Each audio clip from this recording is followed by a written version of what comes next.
शाहूवाडी तालुक्यात 29,000 कुणबी नोंदी आढळून आल्या आहेत। महसूल विभागाने इथल्या 29,000 नागरिकांना अजून कुणबी दाखले दिलेले नाहीत, त्यामुळे मराठा समाज आंदोलनाच्या तयारीत आहे। मराठा आरक्षण आंदोलनानंतर राज्य सरकारनं कुणबी नोंदी असलेल्या नागरिकांना जातीचे दाखले देण्याबाबत आदेश दिले आहेत। शाहूवाडी तहसीलदार कार्यालयातील अधिकाऱ्यांनी शासनाच्या आदेशाला केराची टोपली दाखवली आहे। सर्व कागदपत्र जोडून देखील दाखले देण्यास टाळाटाळ होतीये। चिरीमिरीसाठी हा सगळा खटाटोप सुरू आहे। शाहूवाडी तहसील कार्यालयात कुणबी दाखले मिळवून देणारी सोनेरी टोळी निर्माण झाली आहे।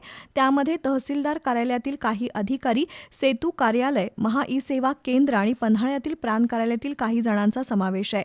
या टोळीच्या साखळीतून आल्यास दाखले पटकन मिळतात, पण इतरांना मात्र कुणबी दाखले मिळत नाहीत।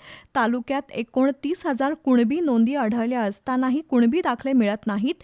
प्रशासकीय दिरंगाई विरोधात आंदोलन करण्याचा इशारा शेतकरी कामगार पक्षाचे भाई भारत पाटील यांनी दिलाय।